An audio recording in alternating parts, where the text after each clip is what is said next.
दोस्तों, इस कुथिया के पेड़ का मैं आपको एक और प्रयोग बताने जा रहा हूँ जो बड़ा ही लाभकारी है।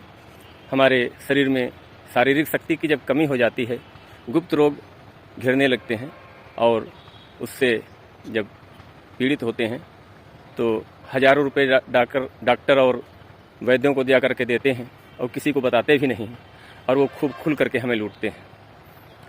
तो इस प्रकृति ने हर तरह की बीमारी से लड़ने की क्षमता अपने गोद में ये छोटे छोटे पौधों को उगा करके औषधि के रूप में उसने प्रदान किया है, जिससे कि पूरा लाभ आपको मिलेगा। तो आइए मैं इस कुथिया का एक और प्रयोग बताने जा रहा हूँ और जो आपके लिए बड़ा ही लाभकारी होगा। लेकिन कुथिया के संग में कुछ ऐसी औषधियाँ आपको ज़रूरत पड़ेंगी जो मार्केट से आपको लेनी पड़ेंगी। उनको मिला करके बहुत दिव्य औषधि तैयार होगी, उसको आप लें। सारे गुप्त रोग इस अनोखे नुस्खे से आपके ठीक हो जाएंगे। अरे श्रीमान, अगर आप वास्तव में गुप्त रोगों से हैं परेशान तो राम सेवक अलबेला के बताए हुए इस अनोखे नुस्खे से आप सारी समस्याओं का निदान पा सकते हैं। ये जो आप पेड़ देख रहे हैं इसको कहते हैं कुथिया।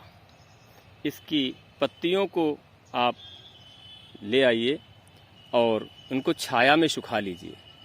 छाया में सुखा करके कम से कम 100 ग्राम इसका चूरा बना लीजिए और बना करके जो दूसरी औषधि उसमें मिलानी है वो औषधि मैं आपको बताने जा रहा हूँ।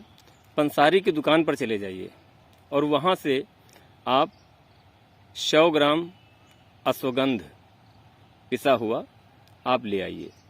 100 ग्राम अश्वगंध ले आइए पिसा हुआ और 50 ग्राम सफ़ेद मूसली पिसी हुई आप ले आइए और उसमें 100 ग्राम आप मिश्री ले लीजिए। और वो भी कौन सी मिश्री लेंगे? मिश्री जो आजकल आती है पूजा पाठ में लगती है बड़े बड़े दानों वाली, ये मिश्री असली मिश्री नहीं होती है। ये एक प्रकार की शक्कर के ही बड़े दाने होते हैं। लेकिन जो मैं आपको बता रहा हूँ वो मिश्री जो डीली के रूप में होती है और उसमें धागे निकलते हैं, वो आप मिश्री लाइए डीली वाली और उस मिश्री को ला करके पीस लीजिए।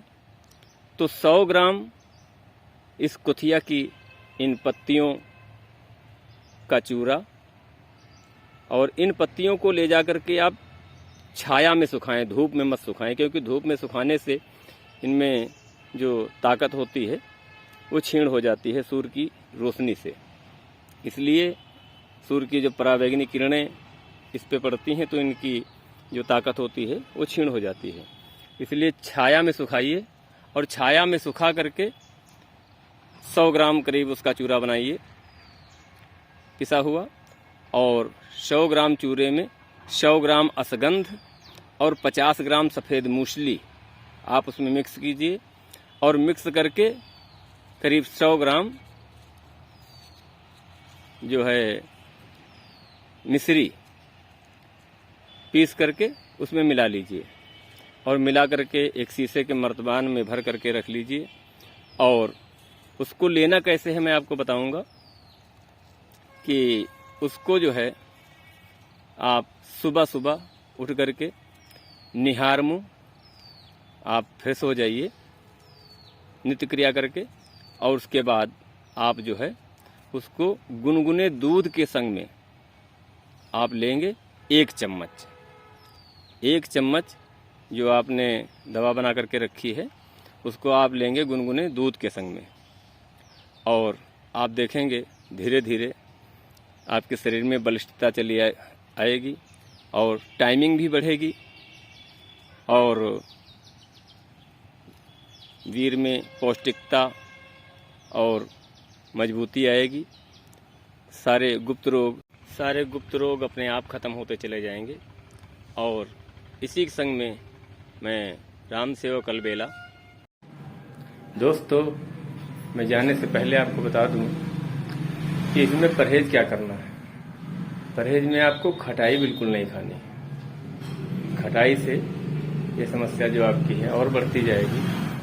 और मैं आपको कुछ और नुस्खे बता रहा हूँ कि तुलसी के बीज ले आइए।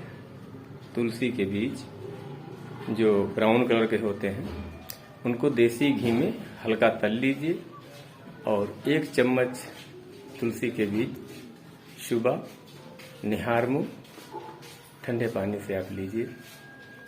ये भी आपके गुप्त रोगों में बहुत काम आएंगे।